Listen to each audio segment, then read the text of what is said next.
Bonjour à toutes et à tous et bienvenue dans cette édition Information de la mi-journée sur TV Vendée en ce mardi 17 décembre.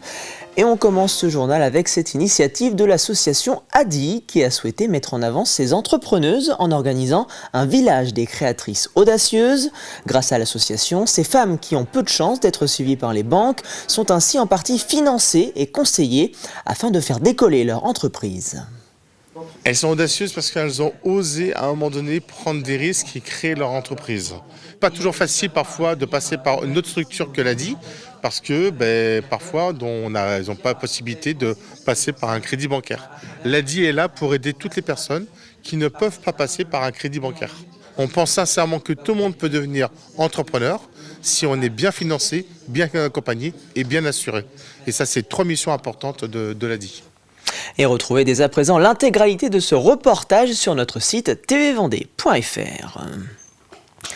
Il y a quelques semaines maintenant, la présidente de la région Pays de la Loire, Christelle Morancet, a annoncé vouloir réduire les dépenses de la région de 100 millions d'euros. Depuis, les annonces d'arrêt ou de baisse des subventions s'enchaînent. Et si nous en avons déjà parlé du secteur de la culture, celui du social n'est pas non plus épargné. Exemple en Vendée avec les membres de la mission locale et du planning familial rencontrés par Alix Lanos. C'est encore un peu sonné que les membres du conseil d'administration et l'une des salariées du planning familial se retrouvent à la permanence de l'association d'éducation en santé sexuelle. Sonné par l'annonce brutale sur leur répondeur de l'arrêt total de la subvention de la région, soit 7 000 € par an, 15% environ de leur budget de fonctionnement. On a signé des conventions avec le conseil régional et tout d'un coup, tout est remis en cause. C'est extrêmement violent, on ne s'attendait pas à ça, à des baisses de subventions, oui, on s'y attendait, mais à carrément une suppression, on ne s'y attendait absolument pas. Si la coupe budgétaire est maintenue, elle aura un impact direct sur les actions de prévention menées auprès des jeunes, et notamment des lycéens. Le fait que le conseil régional ne verse plus la subvention, ça impacte, ça ne permet plus de faire ce qu'on a fait l'année dernière, 28 interventions dans des lycées MFR et CFA. Ce sont les interventions sur la vie affective, relationnelle et sexuelle, donc ça part beaucoup des interrogations des jeunes surtout. L'accompagnement des jeunes de 16 à 25 ans, c'est le cœur du travail des missions locales, et notamment la mission locale Vendée Atlantique, qui voit, elle, sa subvention amputée de 129 000 €, soit 8% de son budget. Des conséquences, ça va être une réduction du recours à des prestataires qui peuvent être des associations locales, des partenaires issus du territoire, vraiment. Ça va être aussi une réduction de toutes les dépenses qu'on peut essayer de faire auprès de nos fournisseurs, renégocier des contrats, etc. L'idée, c'est de maintenir absolument l'accompagnement, c'est ce que souhaite notre conseil d'administration. Rassurer les familles aussi, leur dire que la mission locale ne ferme pas, que voilà, on va continuer en proximité, on ne changera pas nos permanences et puis on accueillera toujours les jeunes. Un mois après l'annonce de 100 millions d'économies prévues par la région, les associations touchées par ces coupes budgétaires ont bien du mal à se projeter sur l'année 2025. Le vote du budget définitif de la région aura lieu le 19 décembre prochain. Direction désormais la commune d'Esnay où les élèves de seconde option art plastique du collège Colette-Lebray participent au programme Le plus grand musée de France. Leur mission, défendre une œuvre d'art lors d'un concours d'éloquence et espérer ainsi la restaurer grâce à une aide de 10 000 €. Pour le moment, l'heure est à la découverte du patrimoine pour cette classe qu'a accompagné Simon Philippot. Faire découvrir l'art aux plus jeunes, c'est l'objectif que s'est donné la Fondation pour la sauvegarde de l'art français.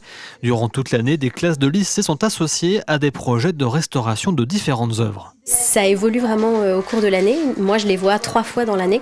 Une première présentation en classe en tout début d'année où je leur présente le programme, ce qu'ils vont faire. Où là, généralement, ils sont un peu circonspects, disons, et ils me regardent un peu avec des grands yeux, l'air de dire « mais ça ne nous intéresse pas du tout ». Puis après, lors de cette journée de visite, qui est la deuxième étape où ils rencontrent vraiment les acteurs locaux de la protection du patrimoine, les élus. On leur raconte des histoires, on leur montre que tout ce patrimoine est vraiment vivant, qu'il y a des histoires, parfois des anecdotes assez rocambolesques, que des œuvres peuvent être volées, retrouvées. Les élèves du lycée Colette Lebret d'Esnay découvrent différentes œuvres durant cette journée. Ils devront n'en choisir qu'une qu'ils présenteront lors d'un concours d'éloquence, à l'issue duquel l'œuvre retenue partira en restauration grâce à une enveloppe de 10 000 €.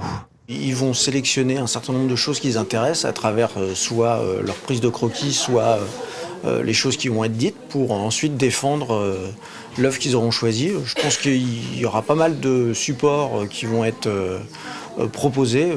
Peut-être ce sera sous forme de vidéos, de dessins, de peintures, de stop motion. Ce sera à voir selon leur projet de chacun. Parmi les œuvres montrées aux lycéens, la maquette du 5 mai France, le tableau du monument aux morts de Saint-Gilles-Croix-de-Vie ou encore cette boîte à musique conservée par la commune d'Esnay et que les élus souhaiteraient remettre en marche. Nous avons plusieurs possibilités de restauration puisque l'on est bien sûr sur un facteur de piano.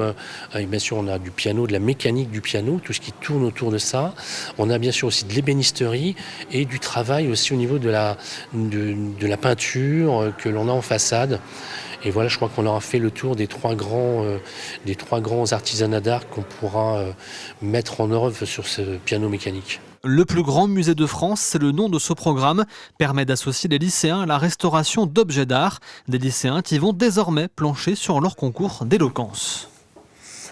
Enfin, tout le monde n'a pas la chance de partir à la montagne et de voir la neige en hiver, mais depuis 15 ans en Vendée, la commune de la Barre-de-Mont se transforme en station de sport d'hiver à la mer.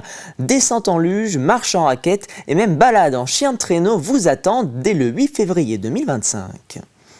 Il va y avoir plusieurs nouveautés, donc il y aura notamment 3 nouvelles activités sportives, donc le fat bike, le biathlon et le ring hockey.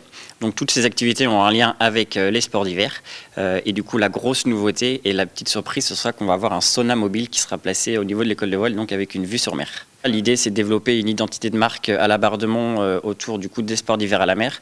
On veut vraiment créer une ambiance village de sports d'hiver et on va aussi également cette année intégrer toute la programmation culturelle dans l'événement avec pas mal de propositions tout au long des 3 semaines.